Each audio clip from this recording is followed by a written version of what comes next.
Okay, it's time for another unboxing. Let's see what's in this box, shall we? Of course, it just came from Amazon, and of course, I'm using a knife to open it. Be very careful with knives; they are sharp. The rule of thumb is what? Always try to cut away from you. See, so obviously can't really do it. Okay.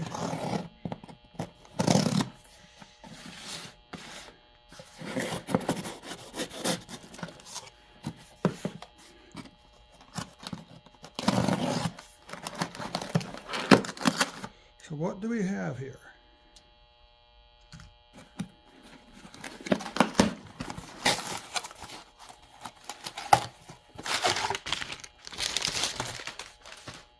What's this?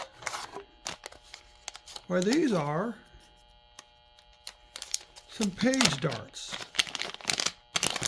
Okay, nice little plastic box. Can I open it?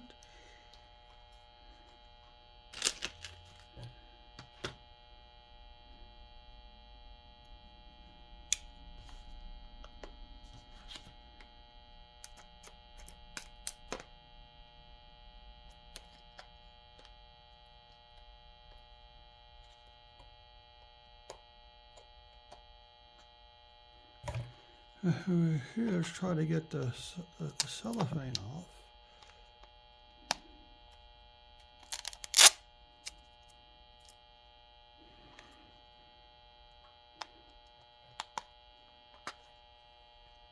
Okay.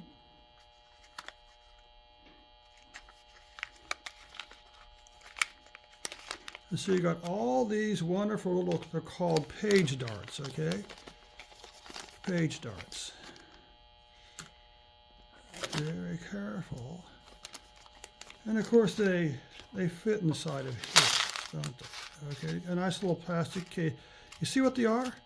What you do is you'll see you take them and you clip them over on a page, and you put it does two things. First of all, it marks the page, but you can also slide it up and down so it actually marks the last verse. Let's take a look at this. And what is this here? What is this here? Well, the cross on the cover should be your first clue. I'll give you a hint. It's not a Bible. The second is it's something that is commonly done during the service and in private in the Anglican Church and the Church of England. Okay?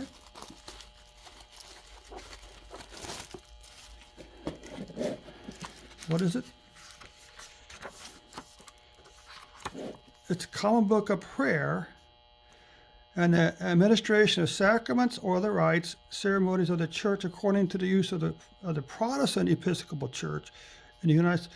So what does it mean, Protestant Episcopal Church? That's interesting. Together with the Psalter, the Psalms of David. And this is from the Oxford Press. And here you go.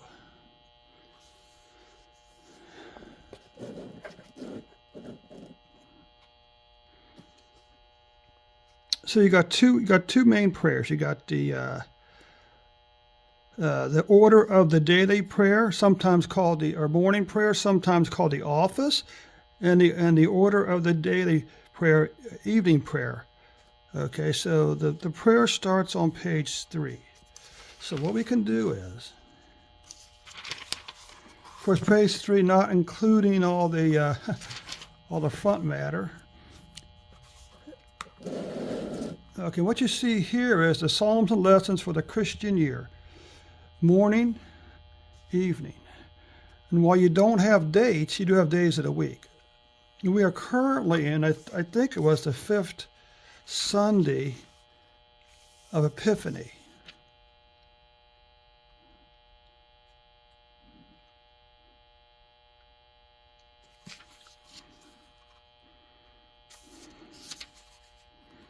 Because they're of the Christian year, 5th Sunday of Epiphany. So we could be the 5th Sunday of Epiphany, Tuesday, Okay, so the Psalms for this evening would be 82 and 101. The lesson would be Proverbs 27 and 1 to 6 and 10 to 12. And the reading from the New Testament would be what?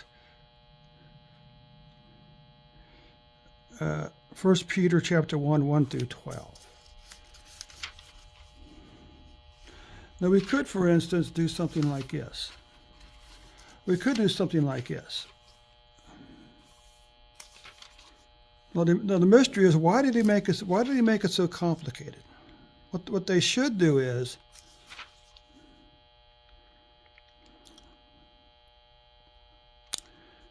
just start on January 1st and use a one-year Bible reading plan. That's what they need to do.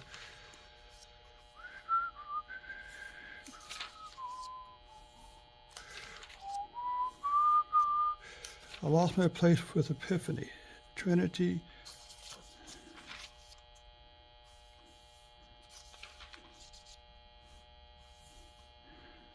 So I'm coming back. The Trinity. Optional Psalms for lessons for Altimel. So what I'm looking for is,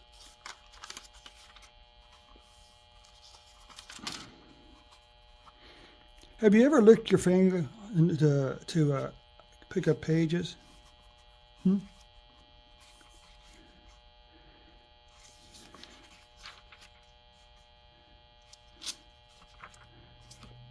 Let's say we're the 5th Sunday of Epiphany. So we could do something like this.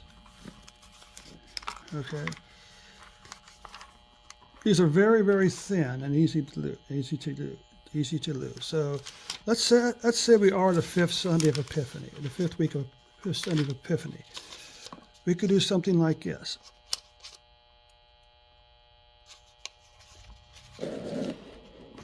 Okay. We could do something like this.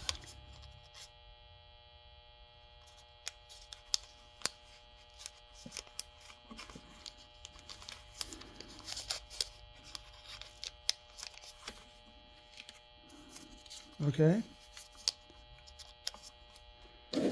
We come over here.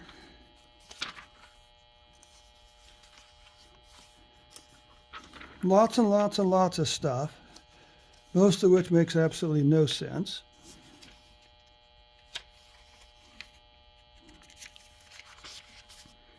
We could just place another marker here. That's not really what, it's not really intended to be chapter markers, but that's okay. So we can come over here now and say put this over here.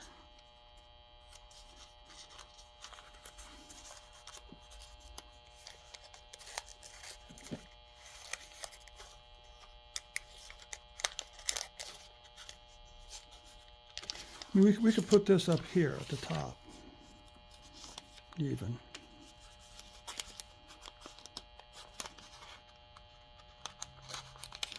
Sort of something like that, okay? Then we come over here, morning prayer, morning prayers, evening prayers. Now I'll point out that the primary difference between the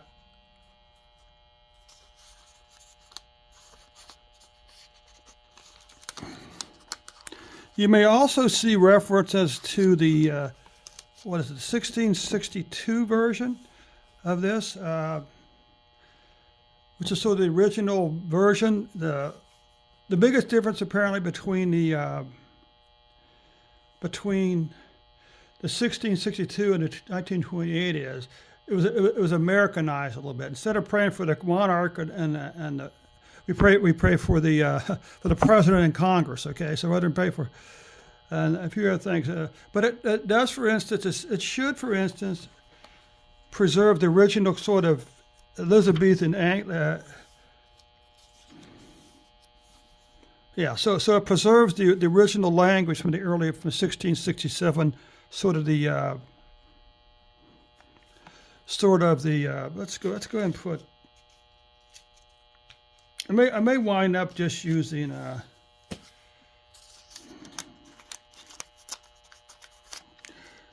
making some ribbons or something like that for this. There we go. Okay, good.